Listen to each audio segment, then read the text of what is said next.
नमस्कार, मी वैष्णवी पवार तुमचं सर्वांचं आपल्या चॅनलमध्ये अगदी मनापासून खूप खूप स्वागत करते। आजचा व्लॉग एकदम रिअल आहे, कारण आज मी क्विक रेडी होणार होते। म्हटलं कुठेतरी बाहेर जावं, पण माझ्यासोबत काय नेहमी होतं ते आज मी तुमच्यासोबत शेअर करणार आहे। कपाटमध्ये इतक्या साड्या आहेत, पण जी पाहिजे ती तिथे सापडत नाही, आणि जी सापडली नेमकी तिचं ब्लाऊज कुठं ठेवलं ते समजत नाही। तर बघा, हा प्रॉब्लेम मला प्रत्येक वेळेस फेस करावा लागतो। तर मंडळी, तुमच्यासोबत पण असंच होतं का? तर मंडळी, म्हणूनच आज मी तुमच्यासोबत शेअर करत आहे की आपला कपाट व्यवस्थित सेट कसा करायचा, जिथली तिथे वस्तू कशी ठेवायची, म्हणजेच की आपल्याला वेळेवरती सापडेल।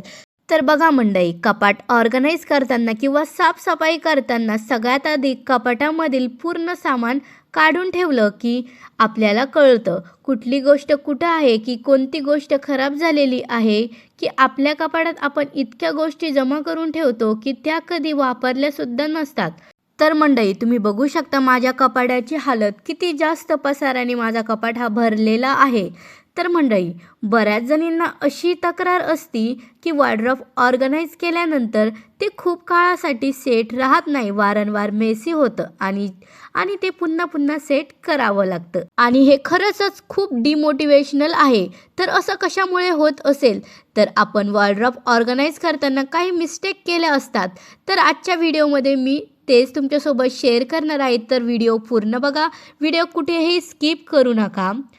वॉर्डरोब ऑर्गनाईज करताना कोणत्या गोष्टी आपल्याला टाळायच्या आहे यासुद्धा मी तुम्हाला पुढं व्हिडिओमध्ये सांगणारच आहे। तर बघा, वॉर्डरोब एकदम छान असा क्लीन करून घेतला, ओल्या कपड्याने एकदम छान असा पुसून घेतला।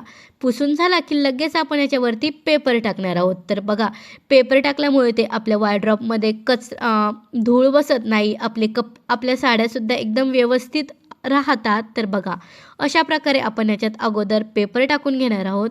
याच प्रकारे आपल्याला खालच्या बॉक्समध्ये सुद्धा पेपर टाकून घ्यायचे आहे। तर बघा, सध्याचे मी इथे 2च बॉक्स रिकामे केलेले आहे, खालचा बॉक्स अजून रिकामा करणं बाकी आहे। तर बघा, 2 रिकामे करून झाले की एवढा सर्व पसारा झाला होता की ते कुठे ठेवा हे समजत नव्हतं, म्हणून म्हटलं एक बॉक्स नंतर रिकामा करावा। तर बघा, 2 रिकामे केलेले होते, तर 2मध्ये पेपरसुद्धा सेट करून घेतले। तर बघा, आता लगेच आपण एकदम छान असं साड्यांच्या घड्या घालणार आहोत। तर बघा, ही जी साडी तुम्हाला दिसते ही आहे माझ्या एंगेजमेंटची साडी। तर बघा, ही साडी घेतल्याच्या नंतर मी फक्त तिला एंगेजमेंटच्या दिवशीच वेअर केलेलं आहे, तेव्हापासून ही फक्त माझ्या कपाटामध्ये पडलेलीच आहे। आणि तुम्ही बघू शकता साडीसुद्धा किती छान आणि एकदम वर्कवाली आहे। तर बघा मंडळी, अशा साड्या आपण घेतो, पण त्या फक्त एका फंक्शनमध्येच यूज करतो। अशा साड्या कंटिन्यू आपल्या कपाटामध्ये घेऊन तशाच्या तशाच पडलेल्या असतात। आणि बघा, ही आहे माझी सेकंड साडी, ही सुद्धा काठपदर आहे। तर माझं लग्न झाल्याच्या नंतर माझ्या काकीने मला पहिल्यांदा मी इकडे येणार होते तेव्हा माझ्यासाठी घेतलेली होती, तर तेव्हापासून मी फक्त ती एकदाच घातलेली आहे। इकडे आल्याच्या नंतर मी तिला पुन्हा एकदासुद्धा यूज केलेलं नाही। तर बघा, आता ही आहे माझी थर्ड साडी, तर ही आहे माझी डेली यूजची साडी। तर बघा, आता मी तुम्हाला याची घडी कशी घालवायची हे सुद्धा सांगते। हे खूप सोपं आहे, पण तरीसुद्धा मी तुम्हाला दाखवते, कारण की घडी घालताना सुद्धा आपल्याकडून काही मिस्टेक होतात, जेणेकरून आपल्या साड्या पुन्हा त्याचा गोळा होतो आणि आपला कपाट परत जशाचा तसा होऊन जातो। त्यामुळे घडी आपल्याला एकदम छान व्यवस्थित घालायची आहे। मंडळी, सर्वात आधी साडी नीट पसरून घेतली, पल्लू सरळ करून त्याची सुंदर अशी घडी घालायची, कारण पल्लू हा साडीचा हायलाईट असतो। आता हळूहळू साडी फोल्ड करायची, खूप जाड घडी नको, सिंपल आणि नीट ठेवायची। साडी जर सिल्क साडी असेल तर मध्ये पेपर किंवा कॉटनचा क्लॉथ ठेवू शकता।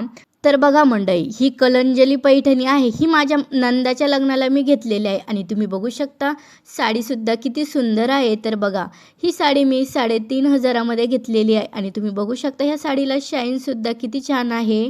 तर बघा मंडळी, याचीसुद्धा आपल्याला एकदम छान अशी घडी घालून घ्यायची आहे। तर बघा मंडळी, अशा प्रकारे आपण याचीसुद्धा एकदम छान अशी घडी घालून घेणार आहोत। घडी घालायला ही खूप इझी आहे, एकदम जिकडे फोल्ड केली तिकडे एकदम छान अशी हिची घडीसुद्धा येते। तर बघा, अशा प्रकारे मी घडी घालून घेतली. तर बघा ही साडी आहे 3,500ची आणि तुम्ही बघू शकता हे ब्लाऊज यावरती एकदम सिंपल आलेलं होतं, त्यामुळे मी याच्यावर आरी वर्क करून घेतलं. तर बघा किती सुंदर असं मी इथे आरी वर्क करून घेतलेलं आहे. 3,500ची आहे, पण मला इथे ब्लाऊजला आरी वर्क करण्यासाठी 2,000 रुपये लागलेले आहे. म्हणजेच की ही साडी माझी 5,500मध्ये झालेली आहे. आणि बघू शकता ही आहे आपली नेक्स्ट साडी. तर ही अद्विका झाल्याच्या नंतर पहिल्या दिवाळीला घेतलेली साडी आहे आणि तुम्ही बघू शकता पूर्ण याच्यावरती टिकली वर्क केलेलं आहे आणि घातल्यानंतर एवढी सुंदर दिसते. तर बघा अशा प्रकारे मी याला एकदम छान असं हँकरवरती सेट करून घेतलेलं आहे. तर बघा आता जिथल्या तिथे ब्लाऊज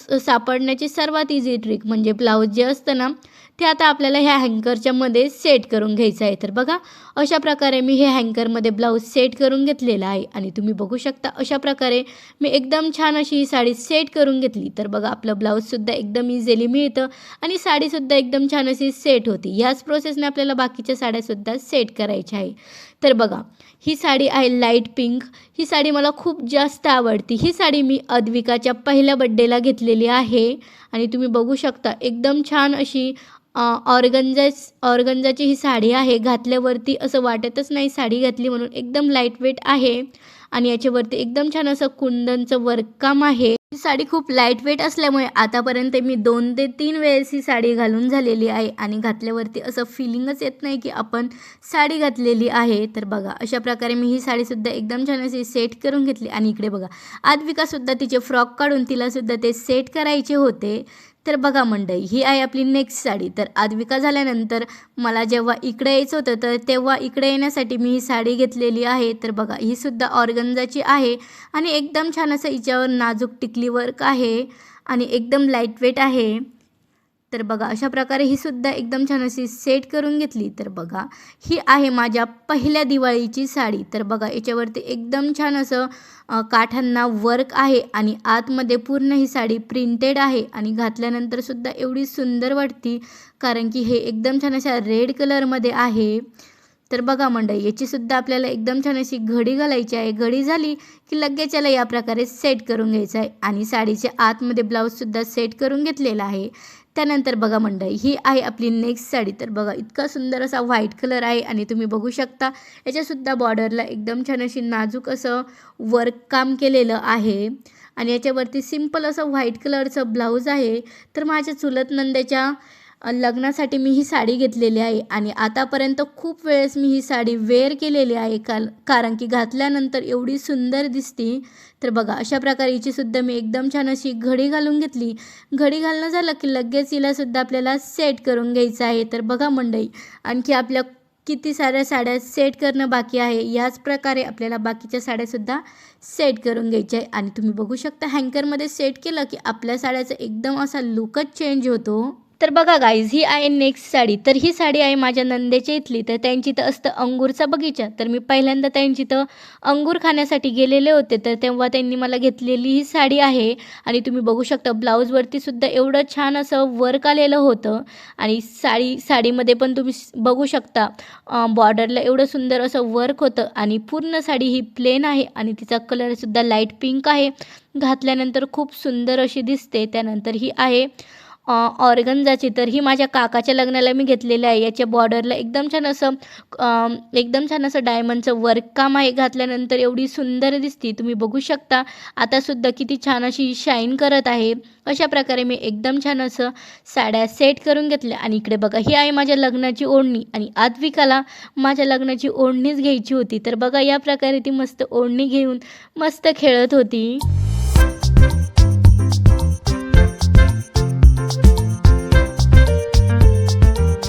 तर बघा मंडळी सर्व साड्यांच्या घड्या घालून झालेल्या आहेत. तर एकदम छान असे आपण वॉर्डरोबमध्ये सेट करून घेऊ. आपल्या प्रत्येक साडीमध्ये काही ना काही आठवण जोडलेली असती. कधी लग्नाची, कधी सणाची, तर कधी एखाद्या खास दिवशी घातलेली. पण जेव्हा या साड्या कपाटात सगळ्या गोंधळात पडतात ना तेव्हा त्या आठवणी पण कुठेतरी हरवतात असं वाटतं. म्हणून आज मी सगळ्या साड्या नीट घडी करून एकदम प्रॉपर पद्धतीने वॉर्डरोबमध्ये सेट करते जेणेकरून मला हवी ती साडी लगेच सापडेल आणि कपाटही एकदम छान दिसेल. तर बघा कलर वाईज साडी अरेंज केली ना तर कपाट उघडताच एकदम मनाला छान वाटतं आणि प्रत्येक साडीला तिची एक खास जागा मिळते. खरं तर घर नीट ठेवणं म्हणजे साफसफाई नाही, तर आपल्या छोट्या छोट्या गोष्टींमध्ये आनंद शोधणं आहे. आणि मला वाटतं एक नीट वॉर्डरोब म्हणजे आपल्या दिवसाची परफेक्ट सुरुवात. तुम्हालाही असं नीटनेटकं वॉर्डरोब आवडत असेल तर बघा, एकदम छान असं वरती साड्या लावून घेतल्या, त्यानंतर खालच्या कप्प्यामध्ये काठपदर साडी लावून घेतली. त्यानंतर इथे आपण डेली यूजच्या किंवा कुठं जाण्या-येण्याच्या साड्यासुद्धा मी इथे सेट करून घेत आहे. तर बघा, ही आहे कॉटनची साडी. तर बघा, कॉटनच्या साड्या वगैरे सेट करून घेतल्या आणि बघा खालच्या बॉक्समध्ये इथे मी पेटिकोट सेट करून घेत आहे. तर बघा, पेटिकोटचे मी सेम घडी घालून घेतलेले आहे. त्यानंतर बघा, या प्रकारे आपल्याला हे पेटिकोट एकदम छान असं सेट करून घ्यायचे आहे. त्यानंतर इकडच्या साईडमध्ये मी ब्लाऊज ठेवत आहे. तर इथे मी काही ज्या साड्या खराब झालेल्या आहेत त्यावरचे ब्लाऊज किंवा जे आयते ब्लाऊज घेतलेले आहे ते सर्व ब्लाऊज मी इकडच्या कोपऱ्यामध्ये ठेवत आहे, म्हणजेच की जेणेकरून मला सापडायला पण इझिली सापडून जाईल आणि याचा जास्त गोंधळसुद्धा होणार नाही. तर बघा, अशा प्रकारे मी ह्या बॉक्समध्ये सर्व ब्लाऊज एकदम छान असे सेट करून घेतले. तर चला, आता मी तुम्हाला दाखवते कुठं काय सेट केलं. तर बघा, इथे मी सर्व पेटिकोट सेट केले आणि इथे आयते ब्लाऊज वगैरे सेट केले आणि वरती इथे मी काठपदर साडी किंवा कॉटन साड्या ठेवलेल्या आहे. इथं तुम्ही बघू शकता या प्रकारे. त्यानंतर वरच्या बॉक्समध्ये तुम्ही बघू शकता पार्टीवेअर किंवा इथे मी डेली यूजच्या साड्यासुद्धा ठेवलेल्या आहे. आणि तुम्ही बघू शकता इथे वरती लावलेल्या साड्या आहे, ह्या वर्कवाल्या किंवा ऑर्गन्झा सध्या ज्या ट्रेंडिंगला चालू आहे त्या साड्या मी वरती लावलेल्या आहे. तर तुम्ही बघू शकता आपण एकदम छान असा वॉर्डरोब सेट करून घेतलेला आहे. तर मंडळी, तुम्हालासुद्धा असं नीट आणि ऑर्गनाइज वॉर्डरोब आवडत असेल तर हा व्हिडिओ नक्की लाईक करा. चॅनलवर नवीन असाल तर आपल्या चॅनलला सबस्क्राईबसुद्धा करा आणि व्हिडिओ जास्तीत जास्त लोकांपर्यंत शेअर करा. आणि अजून अशा सिंपल आणि रिलेटेबल व्लॉगसाठी चॅनलला सबस्क्राईब करायला विसरू नका. तर चला, इथेच भेटूया पुन्हा एका नवीन व्लॉगसोबत. तोपर्यंत बाय बाय.